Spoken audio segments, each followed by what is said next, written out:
तपाईहरू जस्ता मिलेमतोका सरकार रहन्जेल हामी जिउँदो रहनु पनि एक किसिमको जित हो हाम्रो। उता हाम्रो दलको नेताको 5 जिल्लामा अनुसन्धान सकिएर प्रतिवेदन बुझाउने बेला भएकै के थियो, यता नेपाली कांग्रेसका महामन्त्रीज्यूले न्यायालयका प्रमुखलाई हाम्रा दाई हुन्, हामीले जय नेपाल भन्ने गर्थ्यौँ भन्ने जस्ता तर्क गर्दा जनतामाझ न्यायालयको साख गिराउने कार्य गर्दा अदालतलाई प्रभाव पार्न नखोजिएको होला त?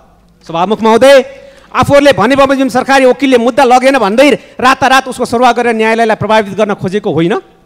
अझै उक्त सरकारी वकिलका विषयमा के जातीय अनुसन्धान समिति बनाएर सम्मानित अदालतका न्यायाधीशमाथि त्रास पैदा गर्न खोजिएको होइन र? रक्षक नै भक्षक हुने हो भने अर्थात् यस गरिमामय सदनको नियमावली 2079 को रक्षा कसले गर्ने? के यो नियमावलीको औचित्य अब सकिएको हो? यसको कानुनी निराकरण त न्यायालय समक्ष अवश्य खोजिन्छ नै, तर आफैले बनाएको कानुनको अवमूल्यन गर्दै गर्दा यसको नैतिक जवाफ कसले दिने? त्यसकारण म सोध्दैछु, संसद विघटनमा साथ नदिएका कारण कुनै न्यायमूर्तिलाई प्रधान न्यायाधीश नबनाउने सम्मको धम्की दिन सक्ने तपाईहरू जस्ता मिलेमतोका सरकार रहन्जेल हामी जिउँदो रहनु पनि एक किसिमको जित हो हाम्रो।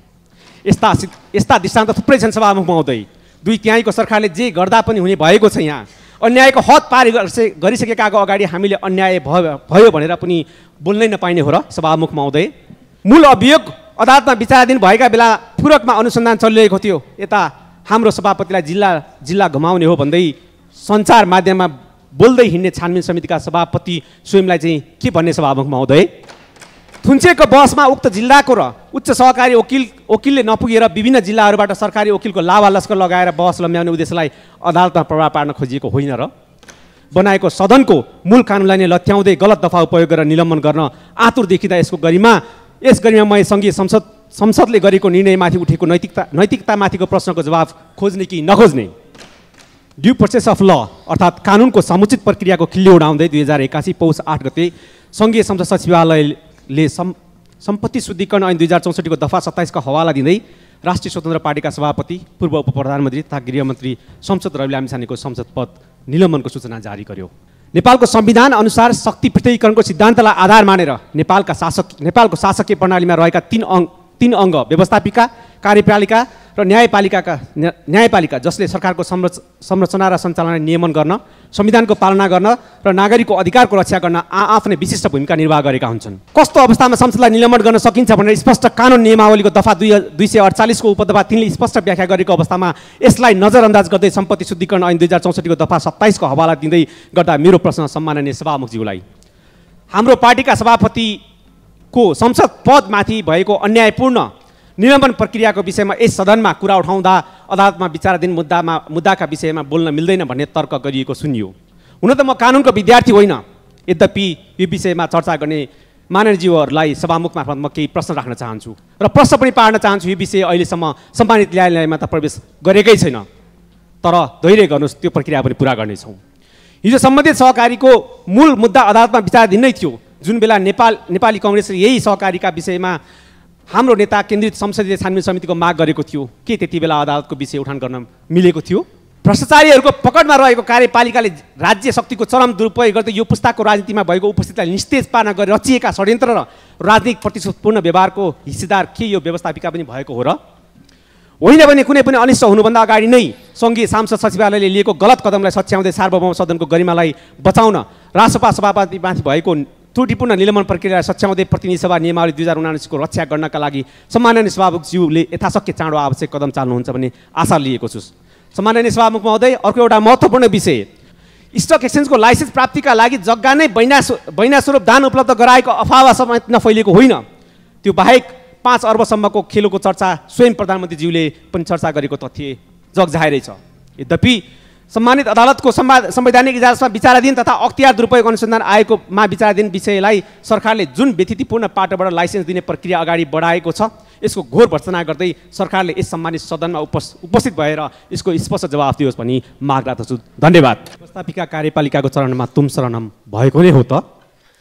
ड्यू प्रोसेस अफ ल अर्थात् कानुनको समुचित प्रक्रियाको खिल्ली उडाउँदै 2081 पौष 8 गते सङ्घीय संसद सचिवालयले सम्पत्ति शुद्धिकरण ऐन 2064 को दफा 27 का हवाला दिँदै राष्ट्रिय स्वतन्त्र पार्टीका सभापति पूर्व उप प्रधानमन्त्री तथा गृहमन्त्री शमशेद रवि लामिछानेको संसद पद निलम्बनको सूचना जारी गर्यो।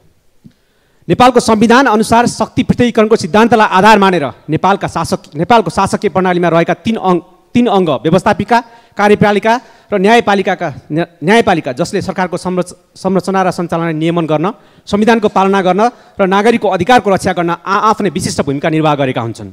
सार्वभौम गरिमामय सदनको सबै कारबाही प्रक्रिया अगाडि बढाउन नेपालको संविधानको धारा 104 को उपधारा 1 र 2 बाट निर्देशित भई बनेको प्रतिनिधि सभा नियमावली 2079 नै यही गरिमामय सङ्घीय संसदको मूल कानुन हो भनेर सर्वोच्चले नै व्याख्या गरिसकेको नजिर रहेको अवस्थामा सङ्घीय सदनको गरिमा बचाउन भूमिका खेल्नुपर्नेले आफैले बनाएको सदनको मूल कानुनलाई नै लत्याउँदै गलत दफा उपयोग गरेर निलम्बन गर्न आतुर देखिँदा यस गरिमामय सङ्घीय संसदले गरेको निर्णयमाथि उठेको नैतिकतामाथिको प्रश्नको जवाफ खोज्ने कि नखोज्ने, अर्थात् कस्तो अवस्थामा संसदलाई निलम्बन गर्न सकिन्छ भनेर स्पष्ट कानुन नियमावलीको दफा 248 को उपदफा 3 ले स्पष्ट व्याख्या गरेको अवस्थामा यसलाई नजरअन्दाज गर्दै सम्पत्ति शुद्धिकरण ऐन 2064 को दफा 27 को हवाला दिँदै गर्दा मेरो प्रश्न सम्माननीय सभामुखज्यूलाई रक्षक नै भक्षक हुने हो भने अर्थात् यस गरिमामय सदनको नियमावली 2079 को रक्षा कसले गर्ने?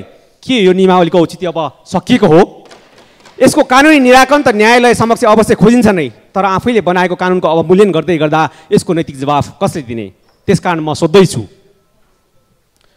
हाम्रो पार्टीका सभापतिको संसद पदमाथि भएको अन्यायपूर्ण निलम्बन प्रक्रियाको विषयमा यस सदनमा कुरा उठाउँदा अदालतमा विचाराधीन मुद्दाका विषयमा बोल्न मिल्दैन भन्ने तर्क गरिएको सुनियो। हुन त म कानुनको विद्यार्थी होइन, यद्यपि यो विषयमा चर्चा गर्ने माननीयज्यूहरूलाई सभामुख मार्फत म केही प्रश्न राख्न चाहन्छु र प्रश्न पनि पार्न चाहन्छु। यो विषय अहिलेसम्म सम्मानित न्यायालयमा त प्रवेश गरेकै छैन, तर धैर्य गर्नुहोस्, त्यो प्रक्रिया पनि पुरा गर्नेछौँ। हिजो सम्बन्धित सहकारीको मूल मुद्दा अदालतमा विचाराधीन नै थियो, जुन बेला नेपाली कङ्ग्रेसले यही सहकारीका विषयमा हाम्रो नेता केन्द्रित संसदीय छानबिन समितिको माग गरेको थियो। के त्यति बेला अदालतको विषय उठान गर्न मिलेको थियो? उता हाम्रो दलको नेताको 5 जिल्लामा अनुसन्धान सकिएर प्रतिवेदन बुझाउने बेला भएकै के थियो? यता नेपाली कङ्ग्रेसका महामन्त्रीज्यूले न्यायालयका प्रमुखलाई हाम्रा दाई हुन्, हामीले जय नेपाल भन्ने गर्थ्यौँ भन्ने जस्ता तर्क गर्दा जनतामाझ न्यायालयको साख गिराउने कार्य गर्दा अदालतलाई प्रभाव पार्न नखोजिएको होला त? सभामुख महोदय, आफूहरूले भने बमोजिम सरकारी वकिलले मुद्दा लगेन भन्दै रातारात उसको सरुवा गरेर न्यायालयलाई प्रभावित गर्न खोजेको होइन? अझै उक्त सरकारी वकिलका विषयमा के जातीय अनुसन्धान समिति बनाएर सम्मानित अदालतका न्यायाधीशमाथि त्रास पैदा गर्न खोजिएको होइन र? मूल अभियोग अदालतमा विचाराधीन भएका बेला पूरकमा अनुसन्धान चलिरहेको थियो, यता हाम्रो सभापतिलाई जिल्ला घुमाउने हो भन्दै सञ्चार माध्यममा बोल्दै हिँड्ने छानबिन समितिका सभापति स्वयंलाई चाहिँ के भन्ने सभामुख महोदय? थुन्चेको बहसमा उक्त जिल्लाको र उच्च सहकारी वकिलले नपुगेर विभिन्न जिल्लाहरूबाट सरकारी वकिलको लावा लस्कर लगाएर बहस लम्ब्याउने उद्देश्यलाई अदालतमा प्रभाव पार्न खोजिएको होइन र? संसद विघटनमा साथ नदिएका कारण कुनै न्यायमूर्तिलाई प्रधान न्यायाधीश नबनाउने सम्मको धम्की दिन सक्ने तपाईँहरू जस्ता मिलेमतोका सरकार रहन्जेल हामी जिउँदो रहनु पनि एक किसिमको जित हो हाम्रो। यस्ता दृष्टान्त थुप्रै छन् सभामुख महोदय। 2/3 सरकारले जे गर्दा पनि हुने भएको छ। यहाँ अन्यायको हद पार गरिसकेकाको अगाडि हामीले अन्याय भयो भनेर पनि बोल्नै नपाइने हो र सभामुख महोदय? भ्रष्टाचारीहरूको पकडमा रहेको कार्यपालिकाले राज्य शक्तिको चरम दुरुपयोग गर्दै यो पुस्ताको राजनीतिमा भएको उपस्थितिलाई निस्तेज पार्न गरी रचिएका षड्यन्त्र र राजनीतिक प्रतिशोधपूर्ण व्यवहारको हिस्सेदार के यो व्यवस्थापिका पनि भएको हो र? होइन भने कुनै पनि अनिष्ट हुनुभन्दा अगाडि नै सङ्घीय सांसद सचिवालयले लिएको गलत कदमलाई सच्याउँदै सार्वभौम सदनको गरिमालाई बचाउन रासपा सभापतिमाथि भएको त्रुटिपूर्ण निलम्बन प्रक्रियालाई सच्याउँदै प्रतिनिधि सभा नियमावली 2079 को रक्षा गर्नका लागि सम्माननीय सभामुखज्यूले यथाशक्य चाँडो आवश्यक कदम चाल्नुहुन्छ भन्ने आशा लिएको छु। सम्माननीय सभामुख महोदय, अर्को एउटा महत्त्वपूर्ण विषय, पछिल्लो दिनमा नयाँ स्टक एक्सचेन्जको लाइसेन्स दिने प्रक्रिया तीव्र गतिमा अगाडि बढेको समाचारबाट सुनिराखिएको छ।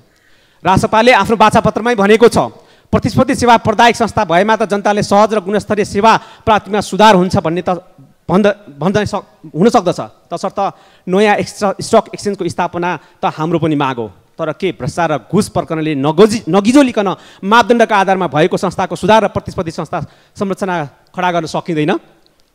स्टक एक्सचेन्जको लाइसेन्स प्राप्तिका लागि जग्गा नै बैनास्वरूप दान उपलब्ध गराएको अफवाह समेत नफैलिएको होइन। त्यो बाहेक 5 अर्बसम्मको खेलको चर्चा स्वयं प्रधानमन्त्रीज्यूले पनि चर्चा गरेको तथ्य जगजाहेरै छ। यद्यपि सम्मानित अदालतको संवैधानिक इजलासमा विचाराधीन तथा अख्तियार दुरुपयोग अनुसन्धान आयोगमा विचाराधीन विषयलाई सरकारले जुन व्यतिथिपूर्ण पाटोबाट लाइसेन्स दिने प्रक्रिया अगाडि बढाएको छ, यसको घोर भर्त्सना गर्दै सरकारले यस सम्मानित सदनमा उपस्थित भएर यसको स्पष्ट जवाफ दियोस् भनी माग राख्दछु। धन्यवाद।